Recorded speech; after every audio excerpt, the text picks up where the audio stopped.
But you never attack a person. You never attack a person. Through love, you correct the behavior if you can.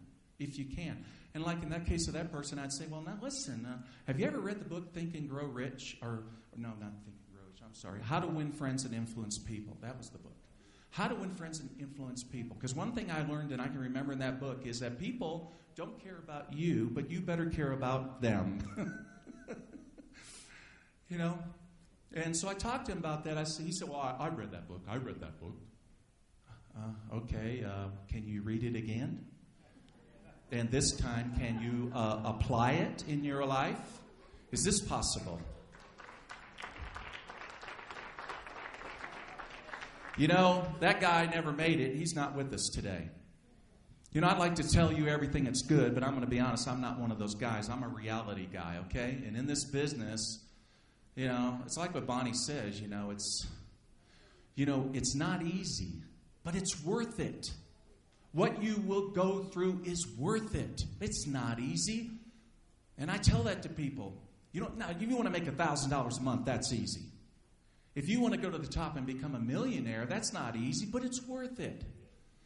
And so that's what we have to do. We have to coach our people. I remember some of the other things that we went through. You know, one of my international diamonds in Korea that I just showed you a second ago, I know he went through a divorce. His wife did not want him to do MLM. She did not want him to do For Life. And he passionately didn't want to be a doctor anymore. And I can remember when he went through so many stresses that I had to be there to help him. And I had to talk with him and encourage him. And sometimes I would take him on trips and take him back to Guam, and we would do things together. Those are the kind of things that make all the difference with your people when you work with them. I can remember also in the Philippines when me and Terry were getting the Philippines going. Terry Sheeler, why don't you stand up? When I say Terry, I assume everybody knows you. She's a gold international in my organization. She's a dear friend. I've known Terry for 11 years, and, we're like family. and I remember when we were getting the Philippines going that it was so, overwhelming at times. But I can remember one of our best leaders, when he was out, he was going to a meeting, driving a car, going to a meeting, he got killed. And he had a wife, he had children. And those were really, those are times when, we had to console the family. Help the family. I'm just looking at my notes now because, to be honest with you, there's no way I can do this in 40 minutes. I can remember also in Indonesia. How many of you remember that tsunami that hit in that part of the world, Malaysia, Indonesia, killed over 400,000 people? How can we not remember that, right? Well, there was a lot of For Life leaders that died in that. And I can remember I met a man in Indonesia when I did a meeting there, and he lost 16 family members. And some of them were For Life distributors, and that's a time that somebody tells you something like that, you really want to confirm to them how you feel toward them, about their loss. Those are important things that we do. And, I think about also Raj Nanchi from India, when we talk about support, when we were getting India started, that, with Raj, it was, we went all over that country. And if you've never been to India, let me tell you, well, just go there and you'll know what I'm talking about. That is a big country. And, we were traveling all over. I even forgot what the next one is. Oh, I'm going to get to that in a second. I'll come back. No, I'm going to stay there. I hope this goes back. It does. Good. We went all over that country. Here's the thing that we need to realize. The 80-20% of you rule here. How many of you know this, what I'm talking about? The 80-20% rule. I'm not seeing enough hands. Okay. The 80-20% rule basically is this. That 80% of the people in your organization are only going to do 20% of the work or 20% of the volume. These are basically your consumers. So that's the majority of the people in your organization. The 20%, however, are going to do 80% of the work. These are your leaders. And it's with those people that you have to understand, what you have. And it takes time, now I'm going to move on to the next slide, to know what that is. But here's the reality. Most people will spend 80% of their time with the 80%ers who do 20% of the work. And why is that? Why is that? It's the fear of loss. The fear of, those kind of people are what I call high maintenance. You have to convince them every day that this is the right company. You have to convince them every day that this is what they should do. You almost have to get them dressed. Now, put your sock on now. Put your underwear on.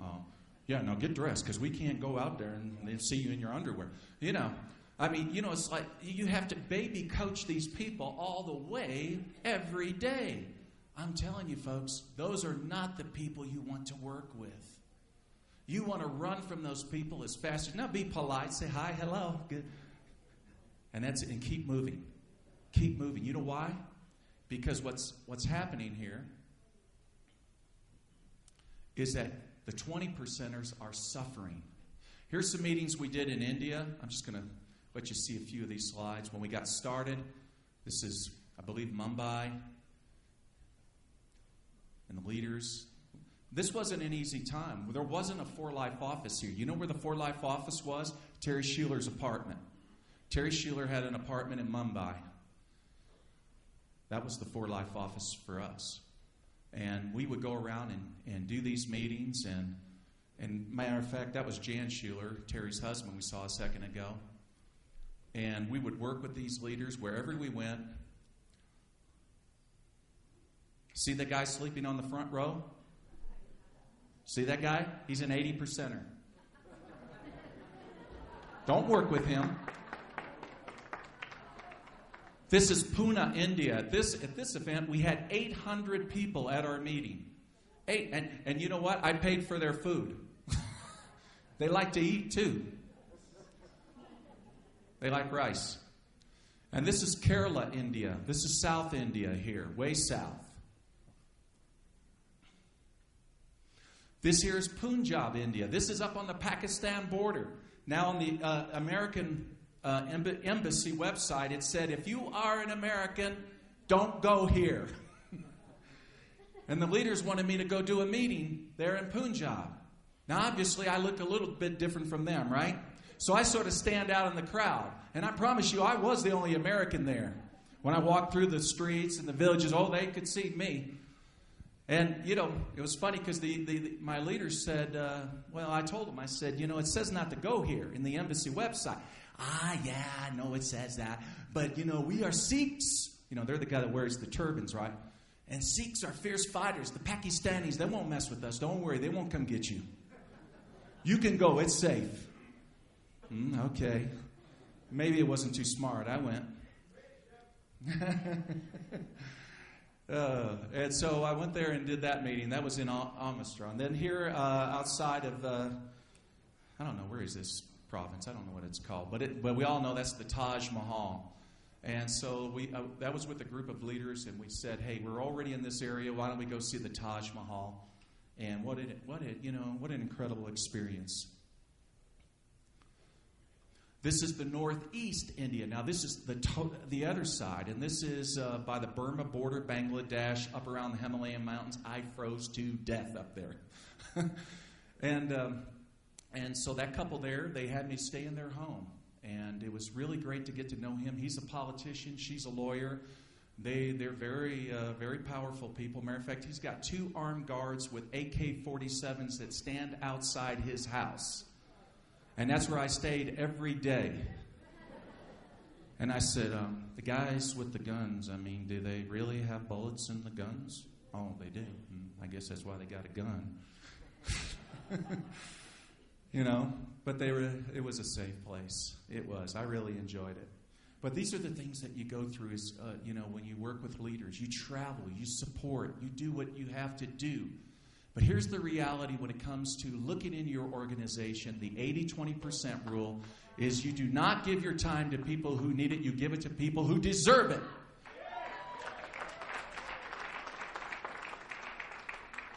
25 minutes. I'm okay. I'm always looking at my watch.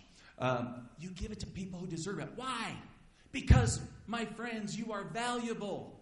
You leaders are valuable. You need to treat yourself with respect. There's only so much of you. There's only so much time you're going to have in your life. And that's it.